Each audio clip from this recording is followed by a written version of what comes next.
स्वागत है बच्चों आपका ऑल इन वन बीडी के हिंदी क्लासेस में।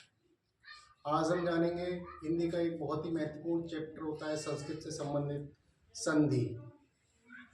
तो सबसे पहले हमें जानना है कि संधि कहते किसे। देखिए होता क्या है, जब हमारे दो निकटतम वर्ण आपस में मिलकर कोई विकार उत्पन्न करे तो वो संधि कहलाता है। क्या कहलाता है?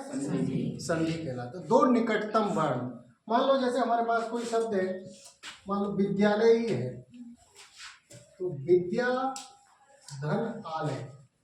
अब हमारे पास इसके दो निकटतम वर्ण एक तो ये है और एक ये है। यहाँ पर हमारे पास जो निकटतम वर्ण है वो है बड़ा। क्या है? इसका आखिरी वर्ण बड़ा है और इसका पहला वर्ण बड़ा। तो दोनों को जोड़ दिया जाए, ये वर्ण है हमारे, दोनों को हमने जोड़ दिया तो हमारा बनेगा दोनों का बड़ा आ। क्या बनेगा? बड़ा। अब दोनों को मिला लेंगे। अब यहां से हमारे पास बचा विद, क्या बचा? और यहाँ पे बचा ले, और बीच में आ है। तो कोई भी स्वर जब बीच में आता है ना तो वो मात्रा के रूप में आता है। किस रूप में आता है? मात्रा के रूप में। तो यहाँ पर हमारा आ गया डंडे के साथ और इधर से उठा दिया ले, तो क्या बन गया? तो ये दोनों में जो विकार उत्पन्न हुआ उसी को हम संधि कहते हैं। दोनों के मेल को क्या कहते हैं? दोनों के मेल को संधि कहते हैं। अच्छा, अब हम जानते हैं संधि के प्रकार। संधि कितने प्रकार की होती है? तो संधि 3 प्रकार की होती है। कितने प्रकार की होती है? 3 प्रकार की। स्वर संधि, व्यंजन संधि और विसर्ग संधि।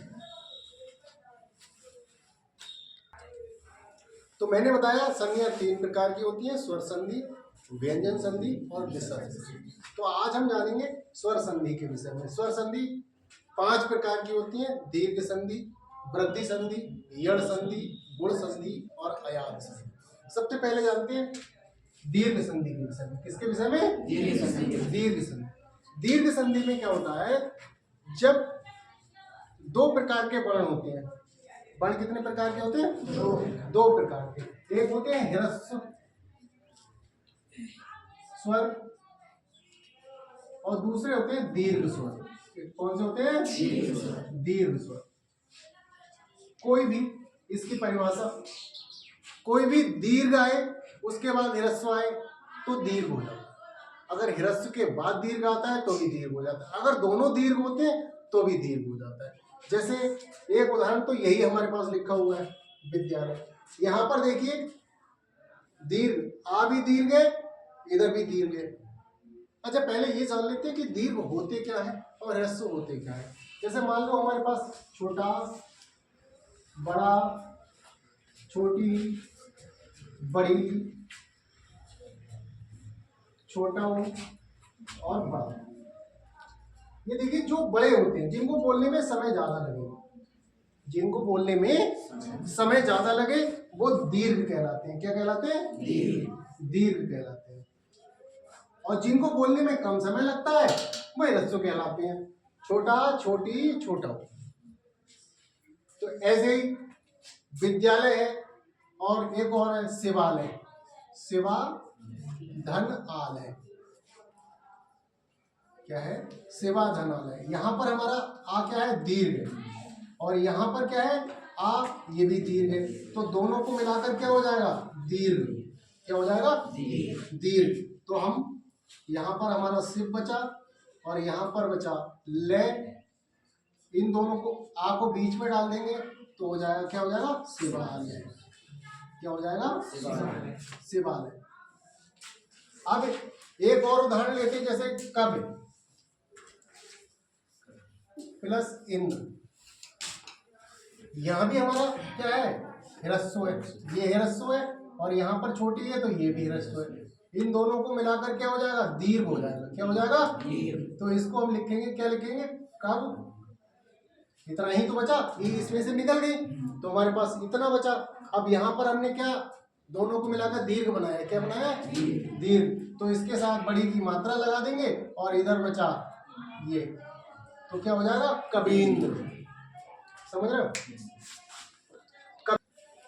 तो हमने दो उदाहरण जान लिए, वड़िया का और वड़ी का। अच्छा, तीसरा उदाहरण ऊ का जान लेते हैं। जैसे हमारे पास कोई शब्द है भानु और प्लस उदय, क्या है? उदय। अब यहाँ पर हमारे पास क्या है? छोटा ऊ, और यहाँ पर भी क्या है? छोटा ऊ। यहाँ भी छोटा ऊ है और यहाँ भी छोटा ऊ है। तो मैंने बताया ये दोनों क्या होते हैं? हिरस्व होते हैं। छोटे वाले जो होते हैं वो हिरस्व होते हैं। अब उनको हम क्या कर लेंगे? दोनों को जोड़कर क्या हो जाएगा? दीर्घ हो जाएगा। क्या हो जाएगा? क्या हो जाएगा? बड़ा ऊ। अब हमने यहां से भान ले लिया और यहां पर हमारे पास क्या है? बड़ा ऊ, तो इसकी मात्रा हम दे देंगे और यहाँ पे बचा दय, तो क्या हो जाएगा? भानुदय। क्या हो जाएगा? भानुदय। अच्छा, और इसको भी मिटा देते हैं। अब अगली संधि के विषय में हम जानेंगे। किसके विषय में जानेंगे? दीर्घ संधि के विषय में, नहीं, वृद्धि संधि के विषय में। दीर्घ हमने जान ली है, अब हम जानेंगे वृद्धि संधि के विषय में।